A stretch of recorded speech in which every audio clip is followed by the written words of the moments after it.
నమస్తే, welcome to ASN news. నేను Shailaja. Bihar elections తర్వాత కేంద్ర ప్రభుత్వం 4 లేబర్ కోడ్స్ బిల్లులను అయితే ఆమోదించింది. మరి ఆ బిల్లుల్ని ఆమోదించిన తర్వాత ఇటు లేబర్స్ నుంచి కానివ్వండి, అటు కార్మికుల నుంచి కానివ్వండి చాలా తీవ్రంగా అయితే వ్యతిరేకత వినిపిస్తుంది. మరి వాటి వల్ల వారికి జరిగినటువంటి అంటే వారు ఎక్స్పెక్ట్ చేస్తున్నటువంటి నష్టం ఏంటి, అసలు నిజంగానే వాటి వల్ల నష్టం ఉందా? మరి వీటి గురించి మనతో క్లుప్తంగా మాట్లాడడానికి కార్మిక సంఘాల నాయకులు టి రాజశేఖర్ రెడ్డి గారు ఉన్నారు. మరి వారితో మాట్లాడదాం. నమస్తే రాజశేఖర్ రెడ్డి. నమస్తే మేడం. ఎలా ఉన్నారు? నేను బాగున్నాను మేడం. ముందుగా ఏఎస్ఎన్ న్యూస్ యాజమాన్యానికి మీ అందరికీ కూడా మా కార్మిక పక్షాన్ని నేను ధన్యవాదాలు తెలుపుతున్నాను. Thank you madam. సో అంటే ఇంతకు ముందు కూడా లేబర్ కోడ్స్ ఉన్నాయి. సో ఇప్పుడు కొత్తగా 4 వచ్చాయి. సో దానిలో ఉన్నటువంటి బెనిఫిట్స్ ఏంటి, దీనివల్ల నష్టం ఏంటి, ఈ రెండింటికి గల వ్యత్యాసాన్ని పూర్తిగా వివరించండి. ఒక మాట మేడం, ఏదైతే ఇప్పుడు కేంద్ర ప్రభుత్వం మోడీ షా తీసుకొచ్చినటువంటి 4 లేబర్ కోడ్స్ ఏవైతే ఉన్నాయో ఇవి ఇప్పుడు కాదు, 1958 నుంచి అంటే మన భారతదేశానికి స్వతంత్రం వచ్చిన తర్వాత 1958 నుంచి కూడా దఫాలుగా కార్మికులకు ఇండస్ట్రియలిస్ట్ పరిశ్రమలకు కూడా న్యాయం జరిగే విధంగా చట్టాలు రూపొందించడం జరిగింది. తర్వాత 1958 ఇట్లా XYZ చేసుకుంటూ వచ్చిన తర్వాత ఇప్పుడు ఉన్నటువంటి మోడీ షా ప్రభుత్వం ఏదైతే ఉందో, ఎందుకంటే మోడీ షా అంటే నరేంద్ర మోడీ అండ్ అమిత్ షా ఇద్దరిని కలిపి వాళ్ళిద్దరు కలిపి చేస్తున్నారు కాబట్టి మోడీ షాని మేము పలుకుతూ ఉంటాము. సో ఇప్పుడు తీసుకొచ్చినటువంటి 4 లేబర్ చట్టాలు ఏవైతే ఉన్నాయో ఇవి ఇప్పటి కాదు, 2019, 2020లోనే వీళ్ళు తయారు చేశారు, ముసాయిదా తయారు చేశారు. చేసినా కానీ అమలు చేయలేదు. పార్లమెంట్లో పాస్ అయింది అప్పుడు. ఓకే, మరి అప్పుడు ఎందుకు అమలు చేయలేదు, ఇప్పుడు ఎందుకు అమలు చేస్తున్నారు అంటే? Correct madam. ఏదైతే 2019, 2020లో ముసాయిదా పార్లమెంట్లో పెట్టిన తర్వాత పార్లమెంట్లో బిల్ పాస్ అయింది. ఎప్పుడైతే పార్లమెంట్లో బిల్ పాస్ అయిందో నేషనల్ వైజ్ ఉన్నటువంటి ట్రేడ్ యూనియన్స్ ఉన్నాయి కదా, దీంట్లో లోపాల వల్ల మన భారతదేశంలో 90% కార్మికులు ఒక అన్ఆర్గనైజ్డ్ సెక్టర్ ఎంప్లాయీస్ ఉన్నారు. అంటే వీళ్ళందరికీ ఇబ్బంది కలుగుతుంది, భయానకరమైన పరిస్థితులు ఏర్పడతాయి అనేసి నేషనల్ ట్రేడ్ యూనియన్స్ కార్మిక సంఘాలన్నీ కూడా వ్యతిరేకించినప్పుడు దీన్ని అమలు చేయడానికి బ్రేక్ చేశారు. బ్రేక్ చేసిన తర్వాత ఇప్పుడు ఏమైంది, మొన్న బీహార్ ఎలక్షన్లు జరిగినాయి కదా, బీహార్ ఎలక్షన్లు జరిగినప్పుడు అత్యధిక మెజారిటీ తోటి బీహార్ని కైవసం చేసుకొని జరిగింది. అది ఏ విధంగా జరిగిందో రాజకీయం నాకు సంబంధం లేదు. ఎప్పుడైతే బీహార్ ఎలక్షన్లలో మెజారిటీ సీట్ కైవసం చేసుకున్న తర్వాత మాకు ఎదురు లేదు. బీజేపీ ప్రభుత్వం యొక్క ఆలోచన మాకు తిరుగులేదు అంటే మేము చేసిందే చట్టం, మేము పలికిందే వేదం అన్న కాన్సెప్ట్లో ఇమ్మీడియట్లుగా దీనిని 4 లేబర్ కోడ్లను అమలు చేయటం జరిగింది. ఈ 4 లేబర్ కోడ్ల వల్ల ఏదైతే దేశంలో ఉన్నటువంటి వర్కర్స్ కార్మికులు ప్రతి ఒక్కరికి కూడా చాలా ఇబ్బందులు ఉన్నాయి దీంట్లో. అది ఎలాంటి ఇబ్బందులు అంటారు? ఇప్పుడు సింపుల్గా చెప్పాలనంటే 1, 2, 3, 4 అని 4 లేబర్ కోడ్లు చేశారు. నెంబర్ 1 మినిమం వేజ్ కోడ్ 2019 అని పెట్టారు. ఈ 2019 మినిమం వేజ్ కోడ్ అనేది ఎట్లా ఉన్నదంటే, ఇంతకుముందు ఆయా రాష్ట్ర పరిధులలో వాళ్ళు నిర్ణయిస్తుండే, ఆ కంపెనీలు కానీ ఆ రాష్ట్రంలో ఉన్నటువంటి కార్మిక చట్టాలకు అనుగుణంగా నిర్ణయిస్తుండే. దానివల్ల ఆ రాష్ట్రంలో దాని ప్రాముఖ్యతను బట్టి ఉంటాయి కదా సాలరీస్ అనేది, ఆ కంపెనీలు బట్టి ఆ కంపెనీలకు ఆ రాష్ట్రంలో ఉన్నటువంటి దిగుమతి కానీ లాభ నష్టాలు ఎగుమతులను బట్టి వాళ్ళు పే చేయడం వాళ్ళు సిద్ధంగా ఉంటుండే. ఇప్పుడు వేజ్ అనేది అంటే రాష్ట్ర పరిధిలో కాకుండా కేంద్రం చేతులకు వెళ్ళిపోతుంది. ఓకే, మొత్తం అథారిటీ సెంట్రల్ గవర్నమెంట్ చేతులకు వెళ్ళిపోతుంది. దానివల్ల ఇక్కడ ఉన్నటువంటి కార్మికులకు ఇబ్బంది కలుగుతుంది. ఎలా? ఇప్పుడు ఈ సాలరీ అనేది ఇప్పుడు రాష్ట్ర పరిధిలో ఉండట్లేదు కదా, government salaries, private limited companies, industry, government గురించి మాట్లాడట్లేదు. మేము ఎంతసేపు ఉన్నా కూడా అంటే బీజేపీ గురించి మాట్లాడుతూ ఉంటుంటే కేంద్ర ప్రభుత్వం తీసుకున్న నిర్ణయం కాబట్టి సో టోటల్లీ కేంద్రమే డిక్లేర్ చేస్తుందేమో అనుకుంటున్నాను. రైట్, కేంద్ర గవర్నమెంట్ సాలరీస్ కాదు మేము మాట్లాడేది, మేము మాట్లాడేది టోటల్ కార్మిక లోకం, ఇటు ప్రైవేట్ సెక్టర్ కానివ్వండి, అటు గవర్నమెంట్ సెక్టర్. సో దానివల్ల వెళ్ళిపోతుంది కాబట్టి వీళ్ళకి సాలరీ అనేది దేనికి ఎంత పెట్టాలనేది దాంట్లో ఇబ్బందికరమైన పరిస్థితి వస్తున్నది. సో కాబట్టి వేజ్లో కూడా చాలా లోపాలు ఉన్నాయి. ఆ లోపాల వల్ల కార్మికులకు నష్టం జరుగుతుంది మేడం. అందుకోసమని మేము వ్యతిరేకిస్తున్నాం. ఇంకొకటి ఏంటంటే రీసెంట్లీ ఇంకొకటి దాంట్లో యాడ్ చేశారు, ఇండస్ట్రియల్ పాలసీలో కూడా మనకు ఎట్లున్నానంటే ఇంతకుముందు 100 ఎంప్లాయీస్ వరకు, అంటే 99, 100 ఉంటుంది కదా, 100 ఎంప్లాయీస్ లోపు వరకు ఆయా కంపెనీల పరిధిలో ఆయా కంపెనీ యాజమాన్యం తీసుకున్న అథారిటీ ఉంటుండే. అంటే ఏ విధంగా రిక్వైర్మెంట్ చేసుకోవాలి, కాంట్రాక్ట్ ఆర్ అవుట్ సోర్సింగ్ నా పర్మనెంట్, ఓకే. వాళ్ళని తీసేయాలన్నా ఏ విధంగా 100 లోపల యాజమాన్యానికి ఉంటుండే. 100 దాటిన తర్వాత ఆ రాష్ట్ర కార్మిక చట్టం, కార్మిక శాఖ ఏదైతే ఉందో, కార్మిక శాఖ అంటే గవర్నమెంట్ కదా, వాళ్ళ పర్మిషన్ తీసుకోవాలి.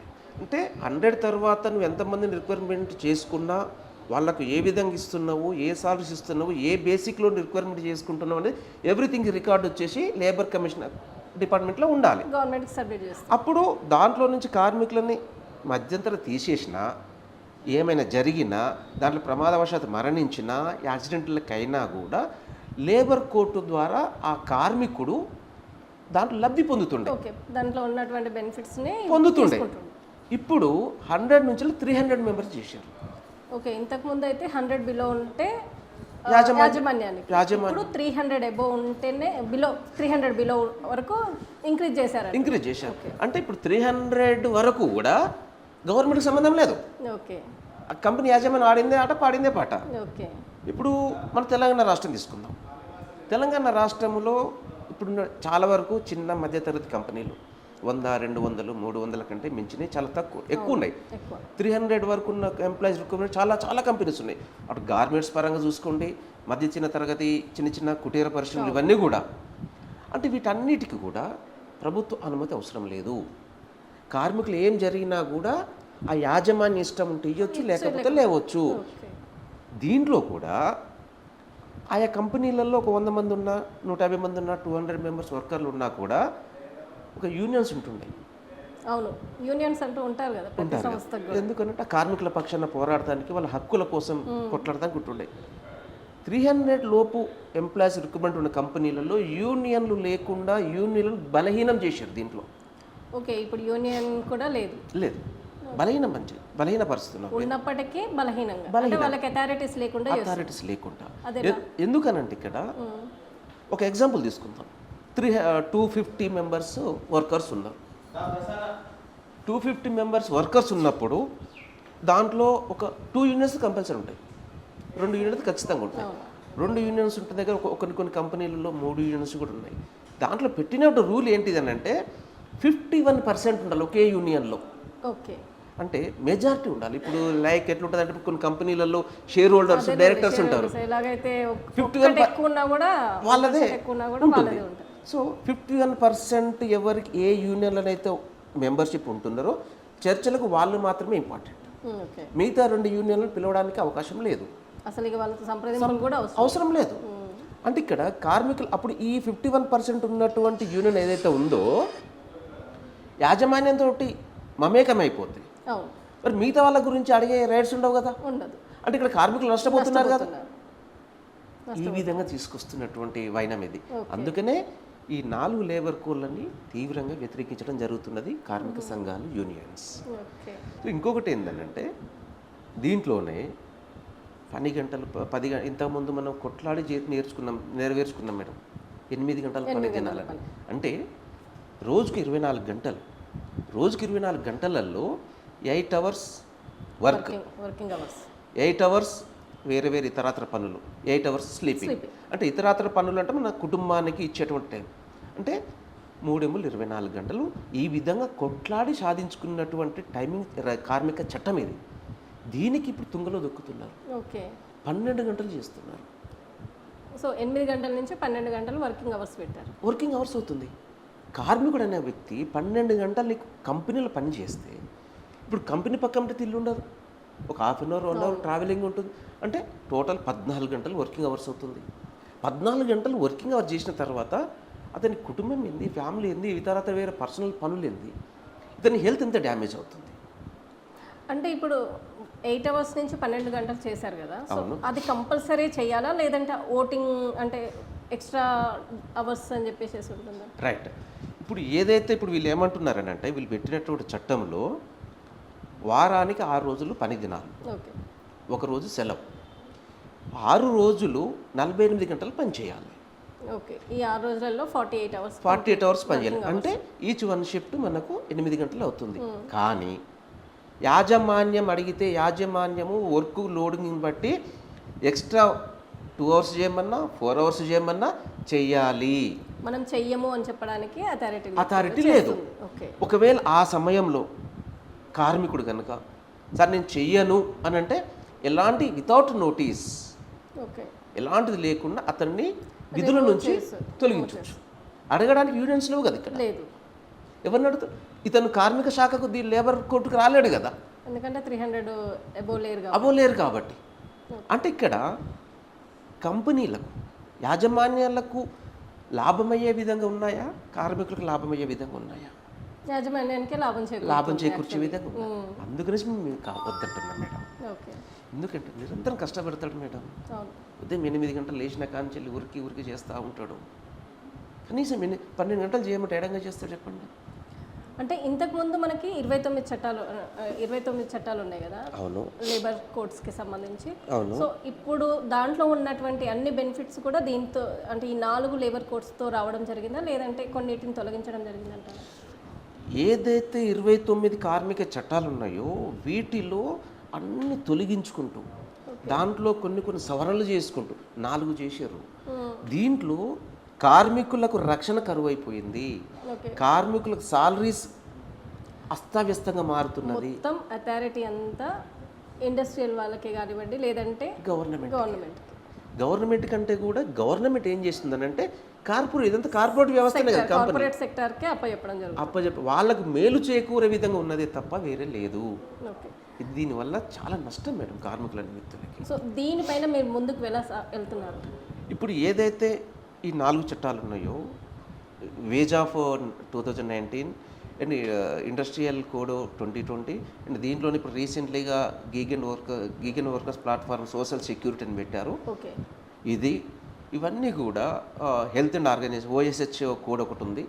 ఇంకోటి ఏంటంటే మేడం, దీంట్లో ఇప్పుడు కేంద్ర ప్రభుత్వము చాలా ఆర్భాటంగా చెప్పుకుంటుంది. ఏమని? లింగ భేదం లేకుండా కంపెనీలలో మేము పని కల్పిస్తున్నాము అని అంటున్నాం. లింగ భేదం అంటే స్త్రీ పురుషులు సమానము అని అంటారు. Right, well and good. నువ్వు అక్కడ లింగ భేదం లేకుండా చూపిస్తా అనుకుంటూనే ఇది 8 గంటల కాంచాలి 12 గంటలు చేసినావు అంటే లేడీస్ కూడా 12 గంటల వర్క్, నైట్ షిఫ్ట్లు కూడా చేయొచ్చు అని పెట్టింది. దాంట్లో డిపెండ్ ఆన్ అవర్ ఒపీనియన్. అతను వర్క్ చేస్తున్నటువంటి కంపెనీలో ఏ విధంగా అయితే వర్క్ షిఫ్ట్లు ఉంటాయో నైట్ డ్యూటీ ఇచ్చినా కూడా చెయ్యాలి, కంపల్సరీ చెయ్యాలి. అంటే లింగభేదం లేదన్నాడు కదా. లింగభేదం లేదు అన్న తర్వాత నేను చేయనడానికి లేదు కదా, షిఫ్ట్ వేసినప్పుడు చేయాలి. రైట్, చేస్తారు. మన సోదరి మనులు చేస్తారు. వాళ్ళకి నైట్ టైంలో సెక్యూరిటీ ఏమున్నది, అక్కడ రక్షణ ఏం కల్పిస్తున్నది, రక్షణ అనేది దాంట్లో చూపించాలి. ఏ విధంగా వాళ్ళకు సెక్యూరిటీ ఇస్తున్నావు అనేదానికి అదొకటి క్వశ్చన్ మార్కే కదా. మరి ఇప్పుడు 8 గంటలు 12 గంటలు చేసినావు. 12 గంటలు చేయటం వలన రోజుకు ఒక కంపెనీలో 3 షిఫ్ట్లు ఉంటాయి, ABC షిఫ్ట్లు ఉంటాయి. 12 గంటలు వచ్చే వరకల్లా ఒక షిఫ్ట్ ఎగిరిపోతుంది కదా. 2 షిఫ్ట్ అవుతాయి, 12 + 2 24 అవుతాయి కదా. అంటే ఒక ఎగ్జాంపుల్ తీసుకుందాం. ఒక కంపెనీలో 150 మంది ఎంప్లాయీస్ ఉన్నారు. ఒక్కొక్క షిఫ్ట్కి 50 మంది, అంటే 3 షిఫ్ట్లకి 150 మంది.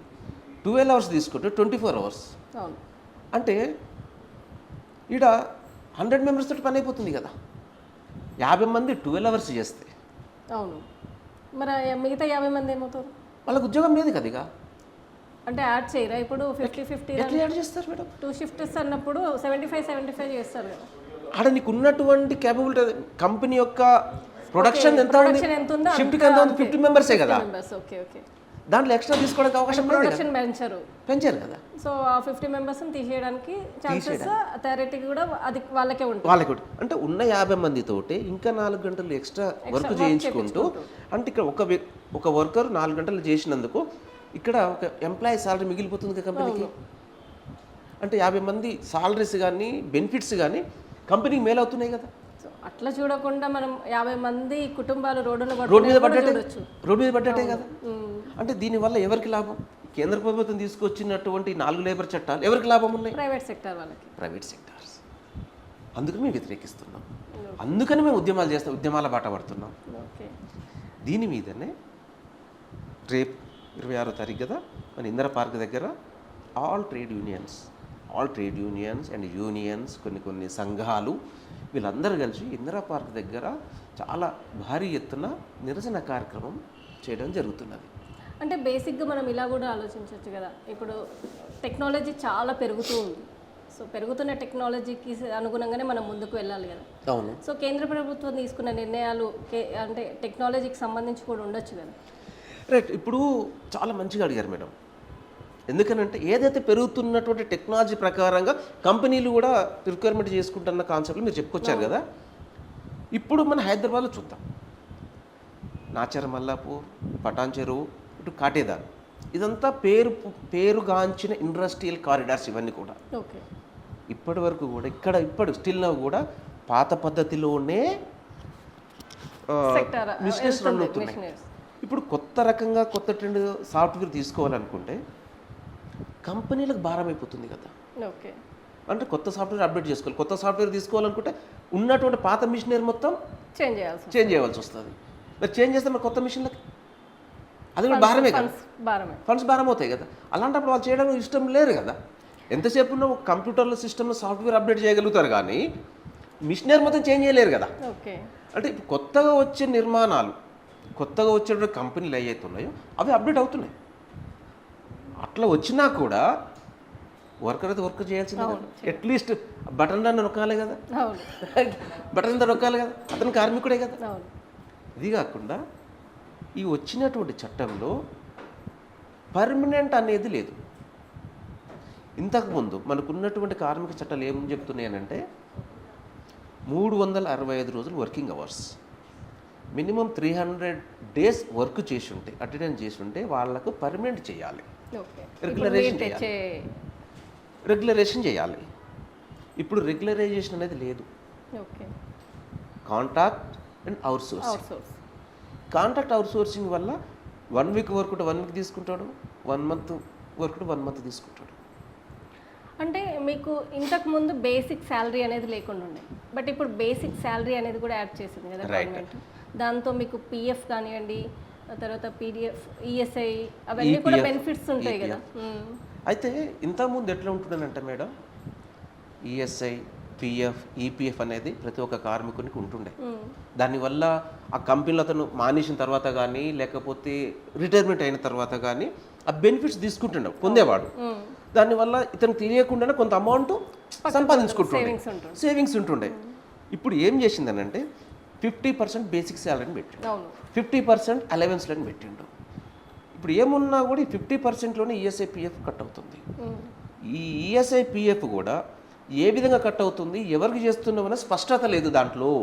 మీకు స్పష్టంగా ఇవ్వట్లేదు. ఎంత పర్సెంటేజ్ కట్ అవుతుంది, ఓన్లీ బేసిక్ మీద కట్ చేస్తావా, ఎంటైర్ టోటల్ గ్రాస్ మీద కట్ చేస్తావా? క్లారిటీ అనేది లేదు, క్లారిటీ లేదు కదా. ఒకవేళ బేసిక్ మీద కాకుండా టోటల్ కట్ చేసినావు అనుకో, కార్మికుడు నష్టపోతుంది కదా, నష్టపోతాడు కదా. అంటే మామూలుగా పిఎఫ్ అనేది ఒక పర్సెంటేజ్ అనేది ఉంటుంది కదా, బేసిక్ అయితే 12 to 18% ఉంటుంది. అవును.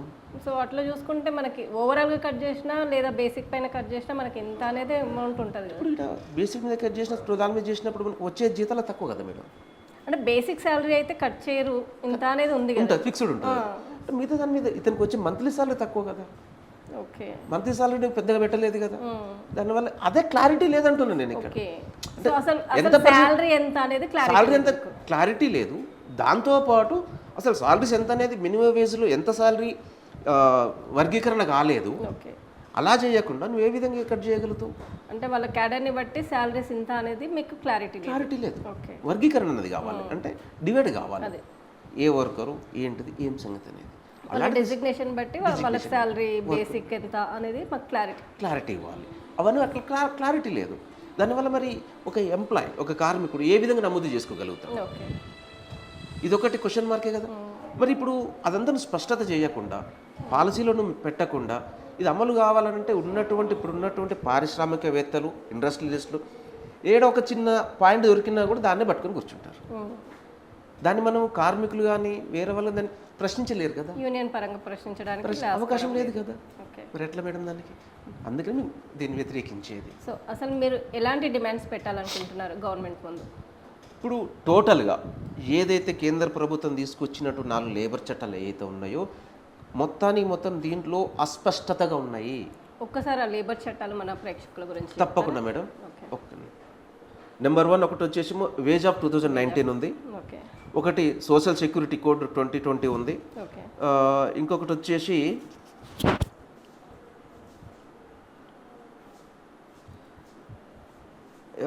ఓఎస్హెచ్ ఉంది. ఓఎస్హెచ్ అనేది ఒక్క నిమిషం,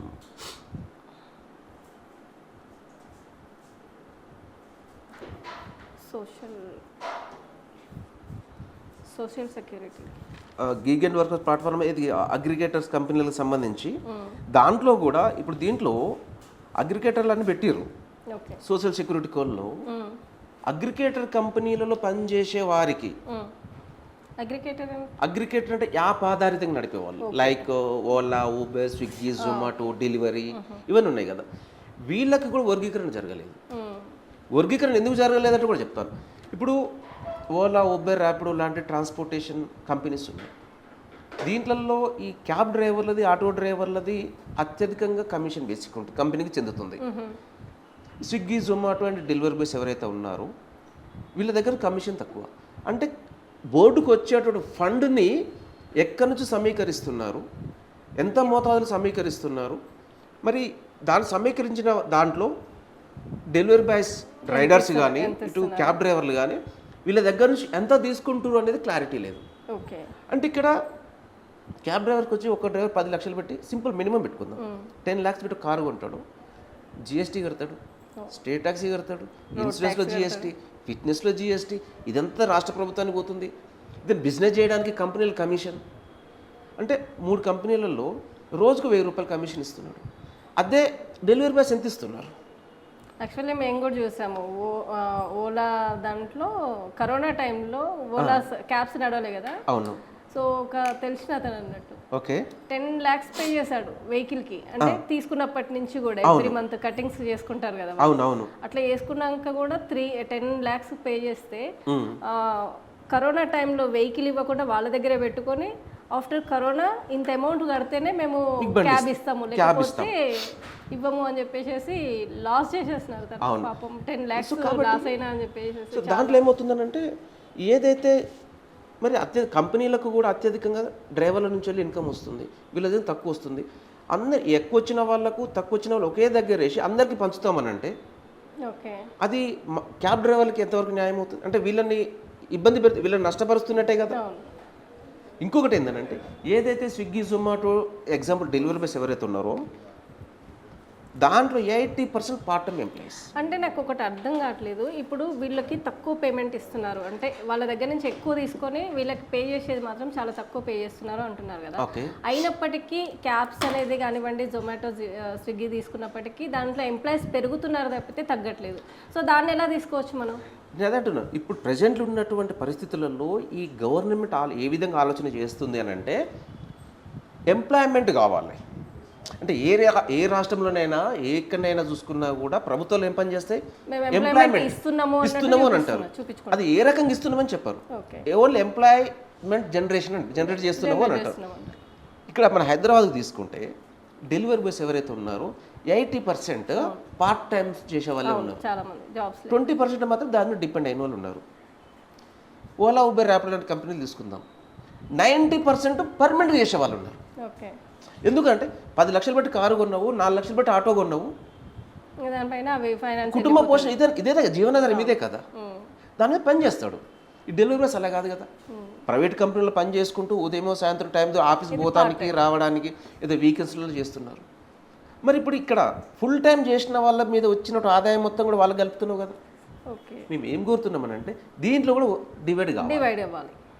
డివైడ్ అయ్యి ఏ సెక్టార్ నుంచి అధికంగా మీకు ఆదాయం వస్తుంది వాళ్ళకి ఎక్కువ బెనిఫిట్స్ ఇవ్వండి. చెప్పండి రాజశేఖర్ గారు, అయితే మీరు ఎలాంటి డిమాండ్స్ని గవర్నమెంట్ ముందు పెట్టబోతున్నారు? ఇప్పుడు ఏదైతే ఉందో కేంద్ర ప్రభుత్వం తీసుకొచ్చినట్టు 4 లేబర్ కోడ్ల మీద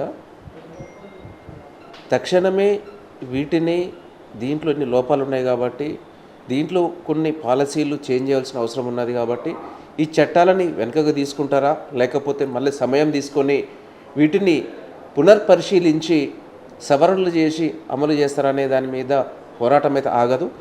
ఎప్పటివరకైతే కేంద్ర ప్రభుత్వము అధికారికంగా ఈ చట్టాలను వెనుక తీసుకుంటున్నాము, లేదంటే కొద్ది రోజులు ఆపుతున్నాము అనేంత వరకు కూడా మీకు గుర్తుకే ఉంటుంది మేడం. ఏదైతే రైతుల మీద చట్టాలు చేసినప్పుడు ఢిల్లీలో ఒక దాదాపు 1 ఇయర్ 1.5 ఇయర్ ధర్నా చేశారు. ధర్నా చేసిన తర్వాత రైతులు చేసినటువంటి ధర్నాకి కేంద్ర ప్రభుత్వం తలొగ్గి నిర్ణయాలు వెనకకు తీసుకోవడం జరిగింది. ఇప్పుడు కూడా ఈ కార్మిక చట్టాల మీద కేంద్ర ప్రభుత్వం కనుక వెనకకు తగ్గి పునరాలోచన చేసుకోకపోతే మాత్రము మరో రైతు ఉద్యమం లెక్క ఈ కార్మిక సంఘాల కార్మికుల ఉద్యమం అనేది జరుగుతుంది. దాంట్లో భాగంగానే రేపు మన తెలంగాణ రాష్ట్రంలో ఇందిరా పార్క్ దగ్గర జరుగుతున్నటువంటి అన్ని ట్రేడ్ యూనియన్స్ కలిసి వస్తున్నాయి. నాకు తెలిసి ఒక బిఎంఎస్ వస్తలేదు అనుకుంటాను. ఎందుకనంటే అది బీజేపీ పార్టీకి సంబంధించినటువంటి సంస్థ కాబట్టి అంటే దానికి క్లారిటీ లేదు వస్తుందా లేదా అనేది. మిగతా అన్ని పార్టీలకు సంబంధించి అన్ని ట్రేడ్ యూనియన్లు కలిసి రేపు ధర్నా చేస్తున్నాయి మన ఇందిరా పార్క్ దగ్గర. అది విజయవంతం చేయాలనేసి, దీనికి ప్రజలందరూ కూడా సహకరించాలనేసి నేను మన ఏఎస్ఎన్ న్యూస్ యాజమాన్యం మీడియా ద్వారా నేను కోరుకుంటున్నాను madam. Thank you so much. So చూశారు కదండి, కేంద్ర ప్రభుత్వం తెచ్చినటువంటి 4 కార్మిక బిల్లులు ఉపసంహరణ చేసుకోవాలని చెప్పేసి పెద్ద ఎత్తున అయితే రేపు ఇందిరా పార్క్ వద్ద ధర్నాన్ని చేస్తున్నారంట. మరి కేంద్రం దిగొస్తుందా లేదా అనేది రేపు ధర్నా తర్వాత తెలుస్తుంది. అప్పటి వరకు సెలవు. నమస్తే.